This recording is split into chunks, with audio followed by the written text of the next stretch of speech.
El TEA revisa la escultura tras el 73. El museo se abre a nuevas disciplinas. José Iges a través del espejo. El plátano transformado en arte. Regresan de Alabama con nuevo disco.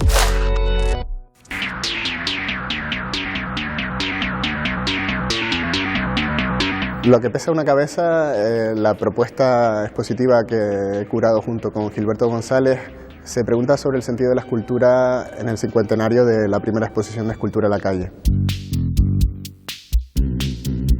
En el 73 esta exposición rompió una idea sobre el papel de la escultura dentro del espacio público, ¿no?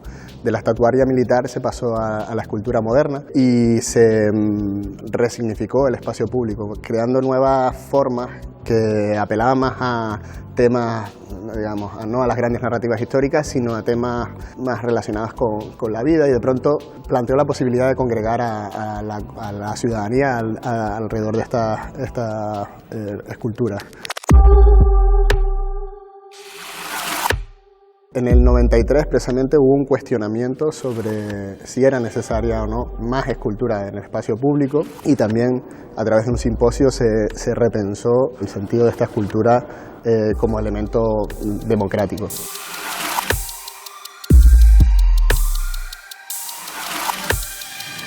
En esta exposición no nos encontramos con una exposición conmemorativa, sino precisamente una que trata de traer todas esas preguntas generadas en el espacio público al espacio del museo.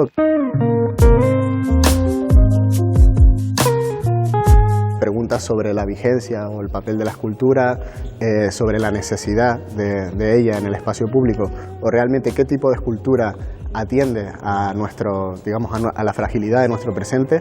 Son cuestiones que tratamos de abordar dentro del museo. La muestra colectiva plantea la exploración de los conceptos de cuerpo, escultura y espacio, y lleva a los artistas participantes a explorar nuevos terrenos. Tenemos gente que lo mismo no se consideran a sí mismas escultoras, pero sí trabajan desde el dibujo de una manera escultórica, o personas que trabajan las artes escénicas y no han nunca llevado su obra o su trabajo al museo, y de pronto se enfrenten de una manera plástica a su trabajo en el espacio expositivo. Esta obra de Jesús Soto, titulada Penetrable, hace de nexo con la exposición Este puede ser el lugar, performar el museo, que se muestra en la sala C del TEA. Resalta por una parte el espacio, haciendo visible a través del hilo amarillo el espacio, la distancia personal o el espacio que nos rodea, pero también al mismo tiempo el cuerpo de la persona, la experiencia del espectador como alguien que tiene que ser parte de la obra, ¿no?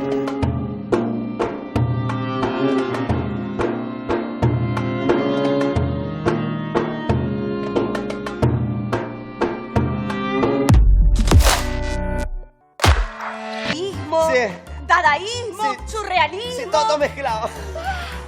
¡Qué vanguardista, Martichín, hijo! Sí, ya me lo decían, a mí desde pequeñito me lo decían. Me gusta cuando callas, porque estás como ausente. Vale, me callo.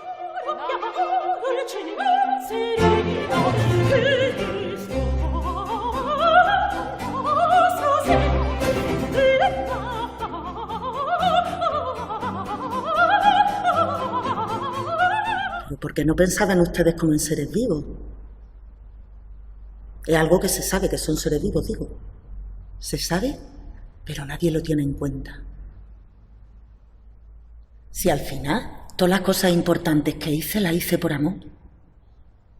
Por eso hice tan pocas cosas.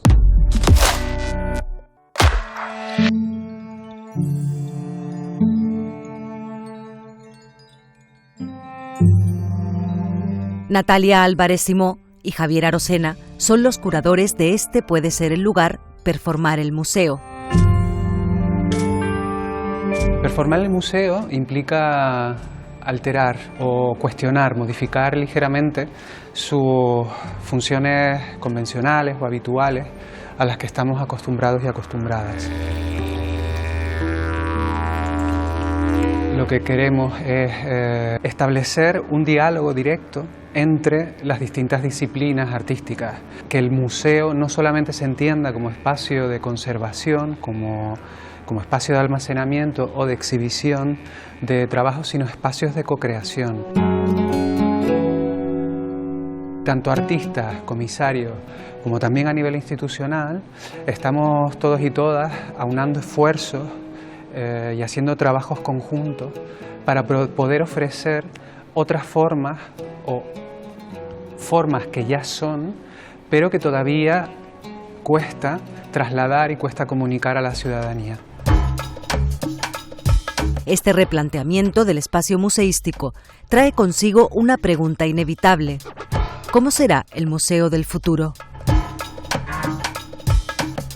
Esta pregunta nos la hemos hecho constantemente y creo que es una cuestión que está siempre sobre la mesa. Creo que el museo del futuro ya existe, creo que el museo del futuro ya está aquí y creo que es un espacio en el que ya conviven las distintas disciplinas.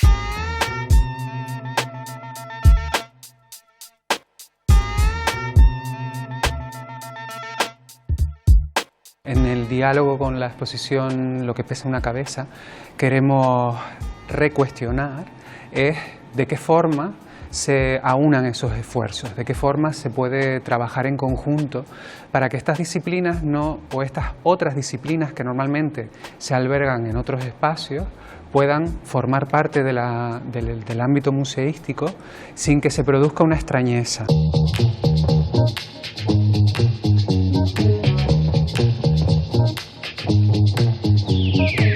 Y con las que queremos invitar a la ciudadanía a que también se cuestione la manera que tenemos de mirar las artes, las distintas disciplinas, entendiéndolas también como algo que puede coexistir y que puede producir algo en conjunto.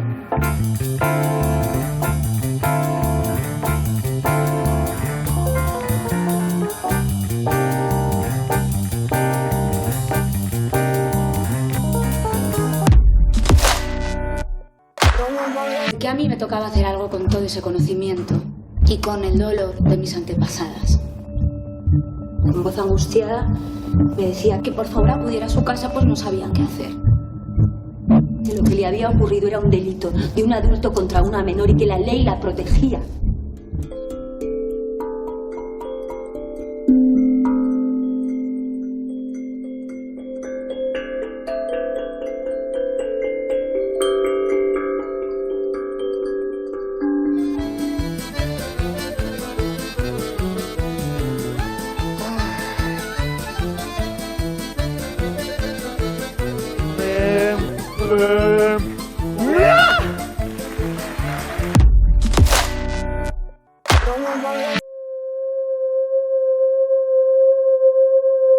Un artista singular que conjuga en su obra el resultado de una formación poco común: compositor, artista, ingeniero industrial y doctor en ciencias de la información.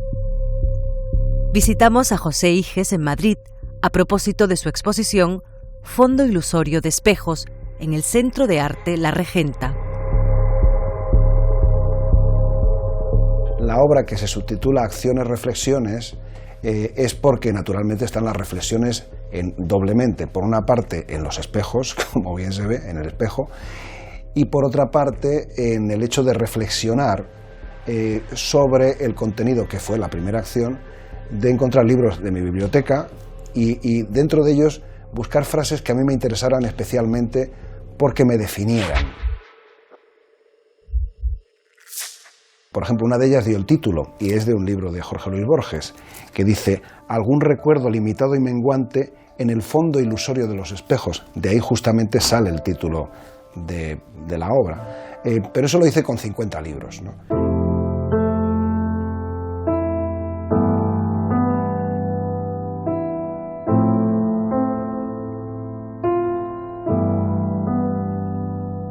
La muestra se articula en varias acciones, en las que se alude a los pequeños fracasos de nuestra vida cotidiana.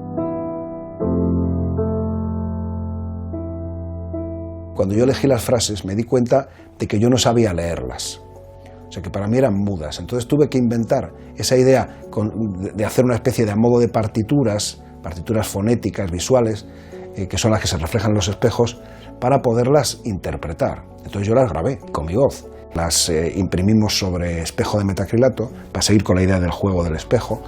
Y entonces, ¿por qué hice esas partituras? Para poderlas leer, para poder leer de alguna manera, siquiera musicalmente, ese tipo de textos que yo había elegido. Después los empleaba con otros sonidos en la banda sonora del vídeo, que es ese acumular libros, los 50 libros hasta que se van cayendo, etcétera, etcétera, un poco jugando con esa idea de Samuel Beckett que decía fracasa, fracasa otra vez, fracasa mejor. Henry Miller, Lawrence Durrell o Susan Sontag son otros de los autores de los textos que dieron origen a Fondo Ilusorio. Yo no los he buscado porque me gustaba sacar frases de esos libros, quede claro, sino porque dentro de los que tenía a mano, que son los que tenía en mi casa, pues realmente son los que en un momento dado he encontrado una frase que me ha dicho algo que de alguna manera me interpelara sobre mí mismo, un poco lo que dice Kenneth Bernby, dónde empiezo yo, dónde acaba lo demás, y que, con pedantería lo digo, acaso hubiera podido yo incluso escribir esa frase. Yo quería mencionar quizá el libro para mí generador de esta idea. Es un libro de Kenneth Goldsmith, que es uno de los 50 elegidos, y quiero leer un texto que está en uno de los espejos, el que introduce la exposición. Si es cierto que mi identidad está por definirse y cambia a cada minuto, es importante que mi obra refleje este estado mudable de la identidad y la subjetividad.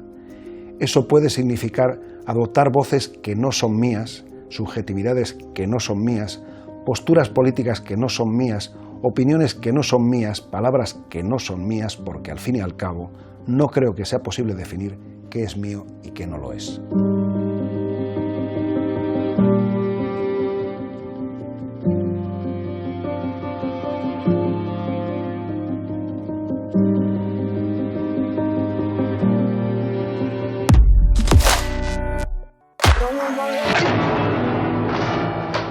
From one side of the Iron Curtain to the other.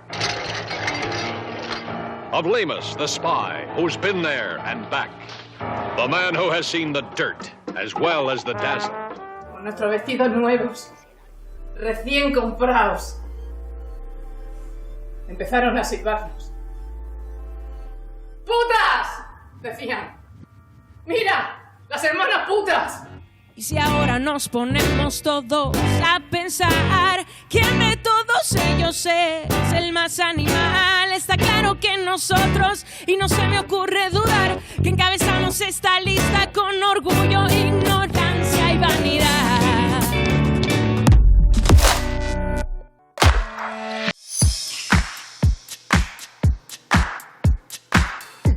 Formada en Filología, Antropología y Gestión Cultural, llegó a Gran Canaria hace más de una década.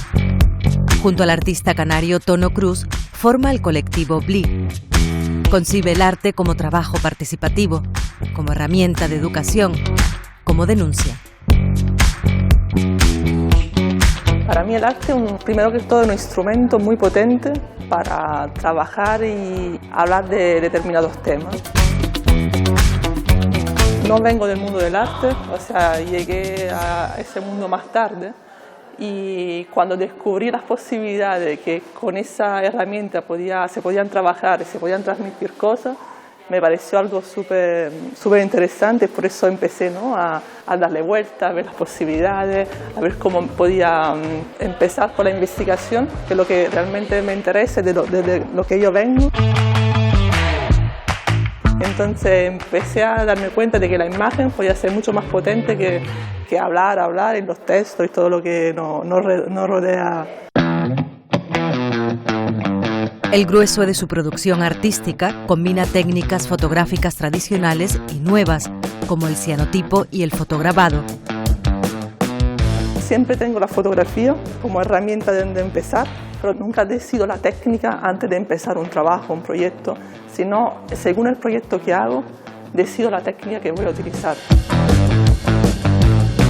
Ahora, por ejemplo, en abril tengo una exposición en Italia Y es también un trabajo muy participativo, en donde lo que he hecho es, yo no he utilizado ninguna cámara fotográfica, sino he pedido a la gente de traerme imágenes de su propio archivo.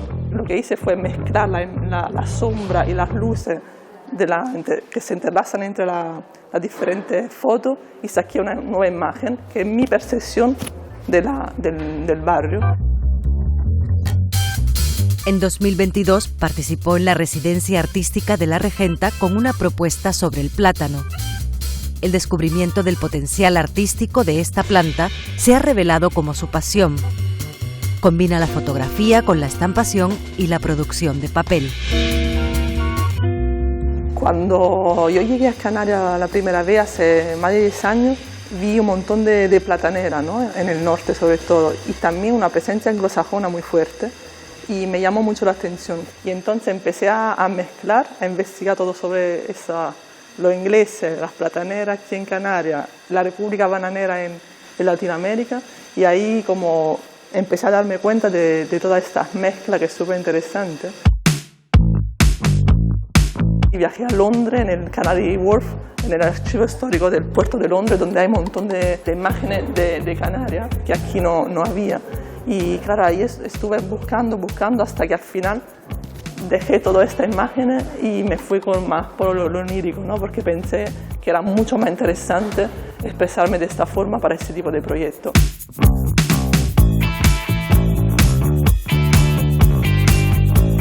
Pensé que tenía que ser muy interesante trabajar con la planta misma, cómo poder trabajar las fibras para hacer papel y cómo trabajar la estampa, la chlorophyll print, que significa estampar directamente sobre la hoja de plátano y sacar una imagen.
Son los primeros artistas españoles en grabar en el mítico Muscle Shoals Sound Studio, en Alabama.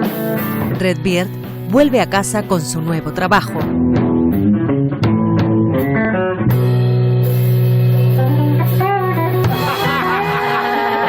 Teníamos claro que teníamos que exprimir esa experiencia al máximo, porque no es una oportunidad que se te presente todos los días ir a la meca de donde salió prácticamente toda la música importante del siglo XX.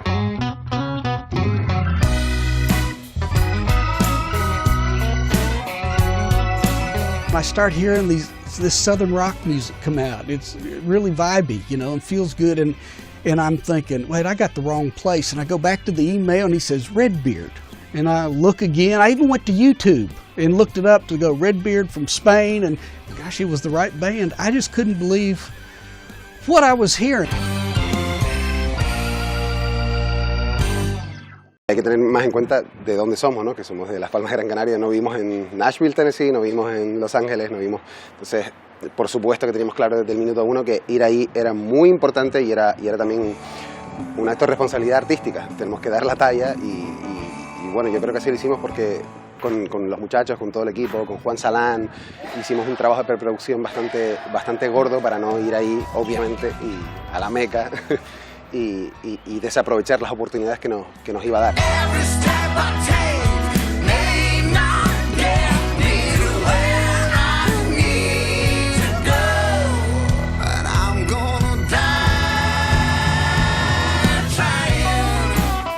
El single Die Trying, que también le da título al disco, y es morir en el intento.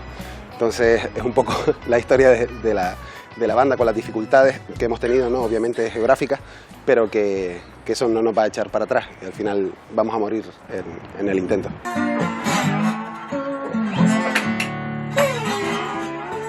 I had no idea what I was going to find. A southern rock band, again from the Canary Islands, is not something you usually run across. And it was amazing. The first video I saw was a live version of Can't You See with the background singers and the whole production, and it was amazing. It was absolutely amazing. Fue increíble ver desde el minuto uno cómo esa diferencia cultural o donde veníamos desaparecía por completo y lo único que importaba era la música. Entonces podías ver esa implicación día a día en el estudio para que ese producto quedase bien hecho y con la calidad que marca del sitio donde estábamos.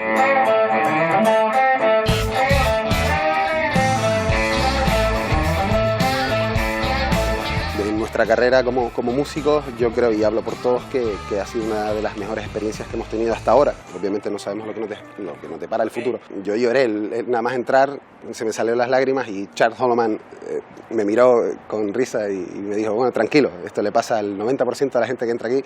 Incluso a mí, sigo entrando aquí y las emociones son difíciles de gestionar.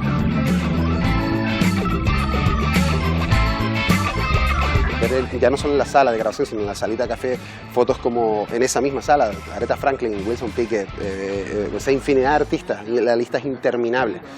Y tú verte allí diciendo, chicos, vamos a grabar nuestras canciones aquí, y con un equipo increíblemente profesional, wow, son tantas emociones que son difíciles de explicar.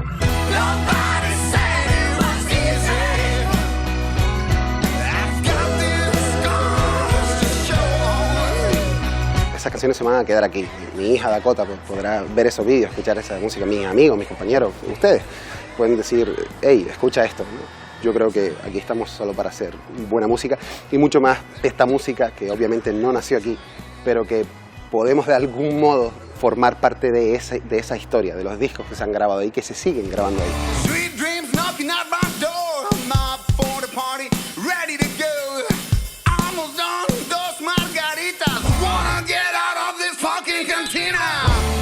Lo importante es la música, hacer buenas canciones.